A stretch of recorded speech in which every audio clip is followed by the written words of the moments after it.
Bibliothécaire. Si vous voulez un peu de surnaturel, vous êtes sur la bonne vidéo. Surtout, n'oubliez pas de vous abonner, cliquez sur la cloche et laissez un petit like sur la vidéo. Ça fait toujours plaisir. Et maintenant, ouvrez bien vos oreilles. C'était l'histoire d'une fille, prénommée Jeanne. Elle adorait les chats.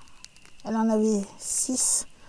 Et un jour de pluie et d'orage, les chats prirent peur, comme s'ils avaient vu une entité, une présence. Dans leur course et leur bousculade, un chat européen nommé Edgar glissa vers la salle de bain. Et le pauvre Matou va alors se cogner la tête contre le rebord de la baignoire. Malheureusement, il mourut sur le coup. Un autre chat passé par là, un siamois, vit alors son ami mort et alla se réfugier en boule sur les genoux de Jeanne, qui regardait elle la télé en mangeant des chips. L'orage claquait, les chats miaulaient de détresse, mais Jeanne n'entendit rien. Les autres chats n'osaient pas rentrer dans la salle de bain après la mort de leur compagnon. Sitôt son feuilleton terminé, elle alla se doucher et vit tous ces chats sur le seuil de la salle de bain qui miaulaient. Jeanne se dit que ces chats voulaient sans doute prendre un bain. Et elle prit alors Victor, qui était son grand chat au pelage tigré. C'était le chef de la bande des 6. Enfin, des 5 matous maintenant. Malgré la force du gros chat tigré qui ressemblait à un petit tigre, il siffla, hérissa ses poils et gronda en faisant le dos rond, la queue entre les pattes. Jeanne lui a alors demandé qu'est-ce qu'il avait et elle ne le força pas à rentrer dans la baignoire. Une fois que tous les chats avaient quitté le seuil de la salle de bain dans un dernier miaulement implorant et que Jeanne, vérifiant qu'il ne restait plus de chats dans la salle de bain, fut soulagée, elle décida d'ouvrir l'eau.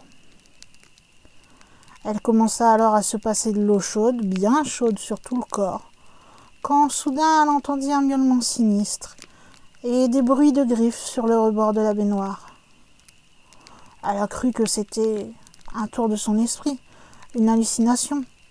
Mais les miaulements et les coups de griffes se sont faits de plus en plus forts. Et l'eau devint très froide subitement. Il n'y avait plus d'eau chaude. Elle commença alors à prendre peur et à regarder dans le placard et sous la baignoire. Mais il n'y avait rien. Vous avez d'ailleurs remarqué que je n'avais pas évoqué le corps du chat. Elle aurait dû tomber dessus normalement, vu que tous les chats étaient partis. Jeanne prit alors son peignoir, sortit de la salle de bain et compta ses chats. Il y en avait 5 au lieu de 6. Mais cela ne la dérangea pas plus que ça et elle monta se coucher sans que la nuit n'annonce d'autres incidents. Le lendemain matin, avant d'aller en cours, elle va se connecter sur son MSN avec sa copine, qui se nomme Alicia, et va lui raconter son histoire. Alicia va lui demander de photographier les chats et de lui montrer, car les 2 filles avaient une webcam, et Alicia aussi aimait les chats, elle en avait 4. Alicia se disait que son chat aurait peut-être fugué. Dès que Jeanne prit ses chats en photo, elle allait avoir une attaque.